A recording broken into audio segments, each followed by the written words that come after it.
తిరుపతి లడ్డు కల్తీ వివాదంపై స్పందించారు శ్రీ శ్రీ శ్రీ త్రిదండి చిన్నజీయర్ స్వామి. లడ్డులో జంతువుల కొవ్వుతో తీసిన నెయ్యిని కలపడం దురదృష్టకరమన్నారు. కల్తీకి పాల్పడిన వ్యక్తులపైన వారికి సహకరించిన అధికారులపై కఠిన చర్యలు తీసుకోవాలన్నారు చిన్నజీయర్ స్వామి. శంషాబాద్ ముచ్చింతల్ శ్రీరామనగరంలోని ఆడిటోరియంలో నిర్వహించిన వరల్డ్ హాలిడే కార్యక్రమానికి చిన్నజీయర్ స్వామి ముఖ్య అతిథిగా హాజరయ్యారు. గుండెపోటు వస్తే సిపిఆర్ ఎలా చేయాలి అనే దానిపై అవగాహన కార్యక్రమాన్ని జ్యోతి ప్రజ్వలన చేసి ప్రారంభించారు చిన్నజీయర్ స్వామీజీ.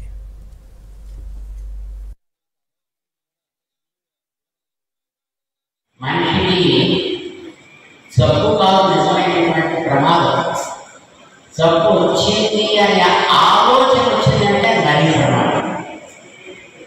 నేను నిన్న మొన్ననే ఒక is okay, is very okay, is going to the offices, is working with the people, taking care of other services and activities.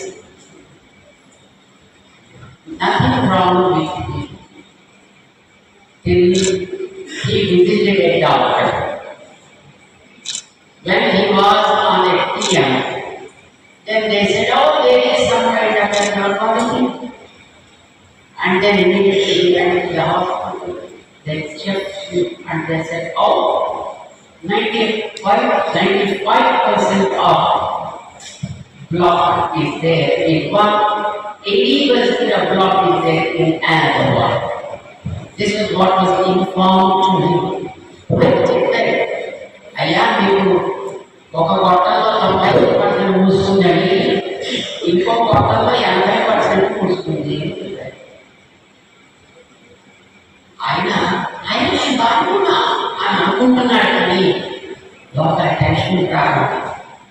అప్పటిదాకా 50 ఏళ్ళు 60 ఏళ్ళు 65 ఏళ్ళు వస్తే ఉద్యోగంలోకి రిటైర్ అయిపోయి ఆ రిటైర్ అయిన తర్వాత ప్రశాంతంగా జీవనం గడుపుతాము, ఎక్కడైనా ఏదైనా ఒక సేవా కార్యక్రమం చేస్తున్నాము అనే కోరిక ఉంది ఇతర రోజుల్లో. ఇప్పుడు రిటైర్మెంట్ అనేది మాత్రం అందరూ మర్చిపోయారు. ఎవరికి రిటైర్మెంట్ లేదు, ఆడవాళ్ళకి రిటైర్మెంట్ లేదు, మగవాళ్ళకి రిటైర్మెంట్ లేదు. ఈ ఉద్యోగం పూర్తవగానే మరో చోట ఎక్కడ నేను జాయిన్ అయ్యి పైసలు సంపాదించాలి. ఆడవాళ్ళు మన ఇంట్లో బాధ్యతలు ఇవ్వగానే ఏ మనవాళ్ళతో ముందు మనవాళ్ళతో లేదా మరొకరితో బాధ్యత తీసుకుని ఇంకా ఎలా ముందుకు సాగాలి.